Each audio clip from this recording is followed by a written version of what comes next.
हम ये बताना चाहेंगे कि इस योजना के तहत जो महिला लाभार्थी हैं और एससी एसटी लाभार्थी हैं उनको 60% सब्सिडी का हम देते हैं, अनुदान दिया जाता है।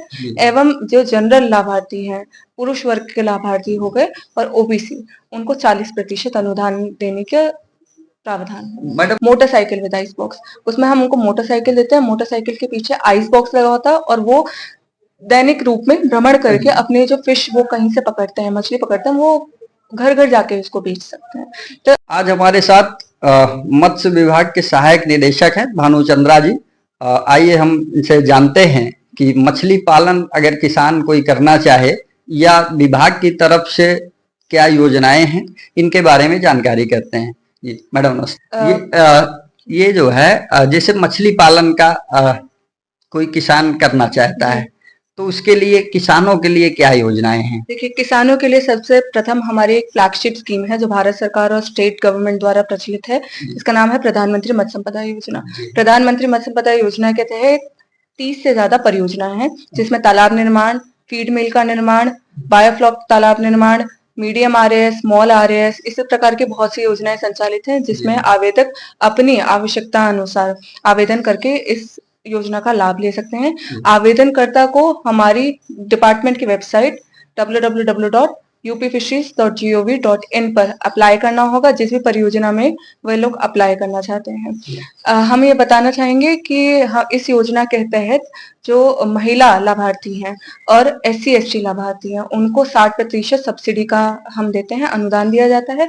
एवं जो जनरल लाभार्थी हैं, पुरुष वर्ग के लाभार्थी हो गए और ओबीसी, उनको 40% अनुदान देने के प्रावधान है। मैडम, महिलाएं हैं जैसे तो SC ST की होनी चाहिए या कोई भी महिलाओं के लिए छूट महिला है? सिर्फ महिला, हाँ, चाहे एससी हो, चाहे एसटी हो, चाहे जनरल हो, महिलाओं के लिए 60% धनराशि हम अनुदान के रूप में देते हैं। अच्छा, जैसे किसी के पास में तालाब अपना है या किसी के पास तालाब नहीं है, तो ये दोनों योजनाएं कैसे काम करती हैं? मतलब आप तालाब खुदवाने के लिए भी पैसा देते हैं या जिसके पास में तालाब है तो उसके लिए जो है पालन के लिए देते हैं, मछली पालन के लिए? देखिए, ये जो योजना का लाभ वही लाभार्थी ले सकता है प्रधानमंत्री मत्स्य संपदा योजना के तहत जिसके पास तालाब नहीं खुदा हुआ है। अच्छा, यदि कोई किसी के पास तालाब खुदा हुआ है तो वो इस योजना का लाभ नहीं ले सकते। यदि उनके पास पट्टे का तालाब है तब वह मुख्यमंत्री मत्स्य संपदा योजना, जो कि हमारी नेक्स्ट स्कीम है, जिसपे अभी हम नेक्स्ट आएंगे, उसका लाभ ले सकते हैं। मैम, बुंदेलखंड एरिया है, यहाँ पर पथरीली जमीनें हैं, तो यहाँ पर सबसे ज्यादा आपके यहाँ किस चीज के आवेदन आते हैं और कैसे आप जो है किसानों का चयन करते हैं? देखिए, बुंदेलखंड एरिया हम सभी अवगत हैं इस स्थिति से कि चित्रकूट जनपद में क्योंकि बुंदेलखंड का पार्ट है, इसी वजह से यहाँ पे जमीन पथरीली है। जब तालाब खुदाए जाते हैं तो कई बार पत्थर निकल आता है, इस वजह से तालाब बनाने में दिक्कत आती है और कई बार वाटर पर्कुलेट हो जाते हैं, यानी रिस जाता है, तालाब में पानी रुकता नहीं है।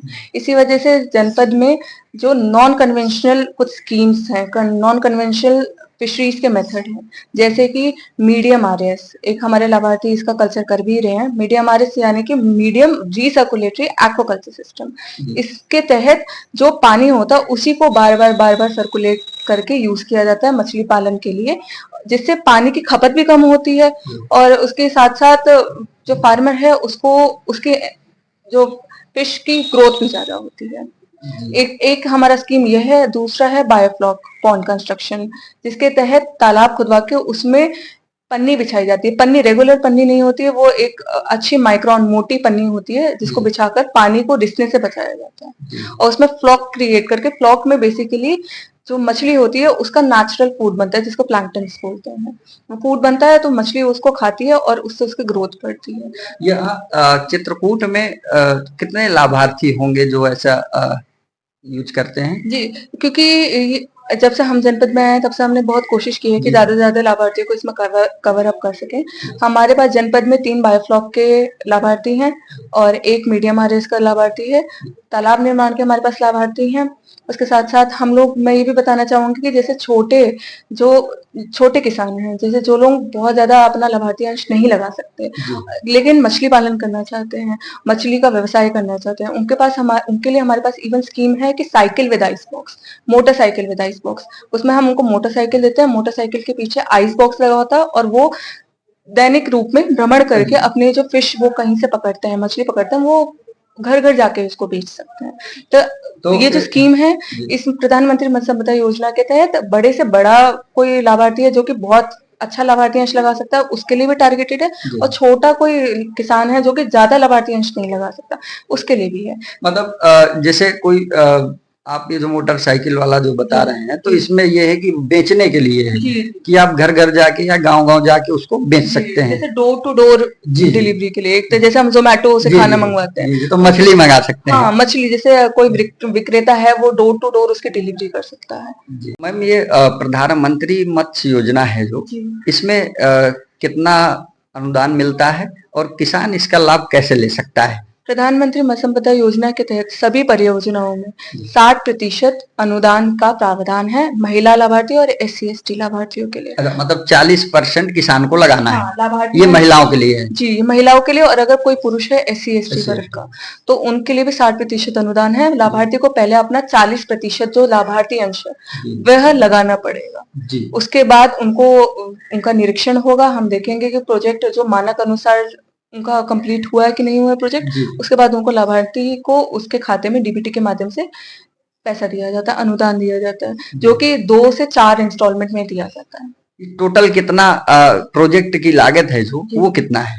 फॉर एग्जाम्पल हर परियोजना के लिए लागत अलग है। जी जैसे कि तालाब निर्माण है, तालाब निर्माण के लिए टोटल लागत है 11 लाख, जिसमें तालाब की खुदाई जी का एक कंपोनेंट है, दूसरा कंपोनेंट है कि प्रथम वर्ष निवेश, यानी कि हम सिर्फ ऐसा नहीं करते कि तालाब खुदवा दिया और आप लोग बस उसमें मछली पालन कर जी जी लीजिए। जी हम लोग प्रथम वर्ष निवेश का भी पैसा देते हैं, जिसमें मछली का बच्चा जो जी उसका बीज होगा उसको खरीदने के लिए, जी उसका फीड हो गया, और अलग जो उसके फर्टिलाइजर्स वगैरह जो बेसिकली जो किसान डालता खाने है, खाने का या जो भी मछली हाँ का दाना हाँ है जो। मछली का दाना, ये सब जी चीजें हम उसमें इंक्लूडेड होता है। तो जी उसके दो कंपोनेंट है, 7 लाख जी तालाब निर्माण और जी 4 लाख प्रथम वर्ष निवेश। इसी तरह से बायोफ्लॉक तालाब जगह निर्माण कितनी होनी चाहिए? तालाब निर्माण का जो एरिया है आप लोगों ने तय किया हुआ, तो वो कितना होना चाहिए? 1 हेक्टेयर, ये जो मानक है 1 हेक्टेयर पे 11 लाख रुपए 1 हेक्टेयर। टोटल प्रोजेक्ट कॉस्ट है, जिसपे यदि कोई SC ST और महिला वर्ग है तो जी उनको 60% का अनुदान, जी और जो पुरुष वर्ग है उनको 40% का अनुदान और मिलेगा। अगर वो SC ST या महिला नहीं है तो उसको कितना अनुदान रहेगा? 40%, उसको 40% 40% मिलेगा। 60 अनुदान हो, मिलेगा। 60 उनको अपना लगाना हाँ पड़ेगा। 60 उनको उनका लाभार्थी अंश होगा अच्छा, पहले। जैसे मैडम क्या होता है कि ऑनलाइन आपके पास जी आवेदन आते हैं, जी आवेदन की संख्या ज्यादा हो गई, जी तो उसको आप लोग कैसे चयन करते हैं? क्योंकि कुछ ना कुछ तो आप लोगों के पास में क्राइटेरिया होगा कि किसान के पास ये होना चाहिए, ऐसे करके हमको चयन करना है। जी देखिए, हमारे इस योजना के लिए जो जी पोर्टल होता है साल में एक बार ओपन होता है, 1 महीने के लिए, 30 दिन से 45 दिन के कब लिए। कब कब टाइम होता है ये? ये शासन द्वारा निर्धारित किया जाता है, ये हमारे जो डायरेक्टरेट है वो निर्धारित करता है कि जी पोर्टल ओपन हो गए। जी फिर उसका व्यापक प्रचार प्रसार हम करवाते हैं। लाभार्थी अपने जो परियोजना, जिस परियोजना में वो लोग अप्लाई करना चाहते हैं अप्लाई करते हैं। जैसे कोई साइकिल लेना चाहता है तो साइकिल में अप्लाई करता है, तो कोई जी तालाब निर्माण करवाना चाहता है तो तालाब निर्माण में अप्लाई करता है। उसके बाद ये पोर्टल ओपन रहता है, जैसे फॉर एग्जाम्पल 1 महीने के लिए ओपन रहा। जी 1 महीने बाद हमारे सर से इसका एक निरीक्षण किया जाता है कि एक्चुअल में जो जिस लाभार्थी ने फॉर एग्जाम्पल तालाब निर्माण के लिए अप्लाई जी किया, जी तो हम उसकी साइट पे जाके देखेंगे कि उनकी जमीन क्या उनकी है या फिर लीज पर है कि जी नहीं है, जी कहीं उस पर पहले से तालाब बना हुआ है कि नहीं है। हाँ। इस आधार पे उनको हम एक्सेप्ट या रिजेक्ट करते हैं। अच्छा, फिर जैसे किसान के पास नहीं है अपनी जमीन, तो क्या लीज पे भी ले सकता है क्या? जैसे बहुत से किसानों को होता है कि लीज पे वो ले सकते हैं, जैसे महिला आवेदक के नाम जी कहीं हुआ, जी लेकिन जो जमीन है वो उनके हस्बैंड के नाम पे है, जी तो उसमें अनुबंध करवाना पड़ता है। अनुबंध करा। जी जी 10 साल का एक अनुबंध होता है, उसमें वो करवाते हैं। जी ठीक। मैम, उत्तर प्रदेश सरकार द्वारा मत्स्य पालकों के लिए कल्याण कोष का निर्माण किया गया है, तो उसके बारे में थोड़ा सा बताइए कि जो मछली पालक हैं उनको क्या योजनाएं मिलेंगी और कैसे लाभ उसका ले सकते हैं? देखिए, उत्तर प्रदेश सरकार द्वारा संचालित योजना है मत्स्य पालक कल्याण कोष, जिसके तहत अन्य परियोजनाएं हैं, जैसे कि चिकित्सा सहायता, दैवीय आपदा, तकनीकी प्रशिक्षण, और उसके अलावा मछुआ आवास का निर्माण, solar street light, high mask light लगवाना। इस तरह के काफी परियोजना है जिसका लाभ मछुआ समुदाय के लोगों के लिए दिया जाता है। सबसे प्रथम जैसे चिकित्सा सहायता योजना, इसके तहत यदि कोई मछुआ समुदाय का व्यक्ति है, उसको किसी भी प्रकार की चिकित्सा सहायता चाहिए हो, तो वो हम सरकार की तरफ से दिलाई जाती है। इसी तरह से दैवीय आपदा एक योजना है, जिसमें किसी भी प्रकार की दैवीय आपदा आने पर उनको सहायता की जाती अच्छा, है। ये पालकों के लिए है या उनके फैमिली के लिए भी है, या जिसके नाम से आवेदन होता है जी। वही उसी बस के लिए है ये? जी, देखिए आवेदन हम ज़्यादा से ज़्यादा प्रमोट करते हैं कि अगर कोई मत्स्य पालक है तो हम उसके फैमिली को भी टारगेट करें। जी, यह हमारा प्रयास रहता है। जी। तो जिसका आवेदन हुआ है वो इंसान इसका लाभ उठा सकता है। उसकी फैमिली भी ले सकती है लाभ? हाँ, कि इट इज़ बेटर कि अगर उनके फैमिली मेंबर्स का भी इसमें आवेदन हो जाए, क्योंकि मछुआ समुदाय से यदि व्यक्ति है तो उसका परिवार भी मछुआ समुदाय से है। तो हमारी कोशिश रहती है कि हम ज़्यादा से ज़्यादा मछुआ समुदाय के लोगों को और उनके परिवारों को इसमें टारगेट करने की कोशिश करें। जी। अच्छा, मैडम आपने ये कहा कि जो है आवास की भी जी। सुविधाएं हैं, जी। तो इसके बारे में थोड़ा सा बताइए कि कैसे वो आवेदन कर सकते हैं आवास के लिए? उनके पास आवास है जैसे पहले से, या दूसरा लेना चाहते हैं तो उनके लिए भी योजना है, कि जिनके पास नहीं है आवास उनको है ये? देखिए, ये योजना जो है उन्हीं लोगों के लिए है जिनके पास आवास नहीं है। और मैं ये भी बताना चाहूँगी, इसमें बहुत कन्फ्यूज़न होता है कि जी। यदि वह प्रधानमंत्री आवास उनको मिला हुआ है, जी। मुख्यमंत्री आवास उनको मिला हुआ है, तो वो इस आवास की कैटेगरी के लिए अपात्र हैं। जी, जी। ये मतलब बहुत अगर अगर confusion- वो पहले से आवास हाँ। कोई भी किसी भी तरह का आवास अगर पाए हैं, जी। तो उनको ये आवास जो है नहीं मिल पाएगा। नहीं मिलेगा। और इसका वेरिफिकेशन बीडीओ स्तर से भी होता है। यदि सब ये एक मतलब ऐसा नहीं है कि सिर्फ हम इस चीज़ को डिसाइड करते हैं। जी। इसके लिए पूरी की पूरी कमेटी पूरी है। कमेटी है, हाँ। उसमें सब अपने-अपने जी। स्तर से जाँच करते इसका हैं। स्थलीय सत्यापन भी होता है, अभिलेखीय सत्यापन होता है। जी। हमारी कोशिश रहती है कि ज़्यादा से ज़्यादा लोगों को इसका लाभ दिया जा सके। मैम, जो उत्तर प्रदेश सरकार द्वारा मछली पालकों के लिए जो कल्याण कोष चल रहा है, जी। उसमें एक दैवीय आपदा है। जी। तो उस दैवीय आपदा में किसान जो भी मछली पालक किसान है, तो उसको किस तरह की मौत होने पर या घायल होने पर क्या लाभ मिलेगा? उसमें क्या-क्या जो है तो जो दुर्घटनाएँ हैं वो ऐड हैं, वो बताइए थोड़ा?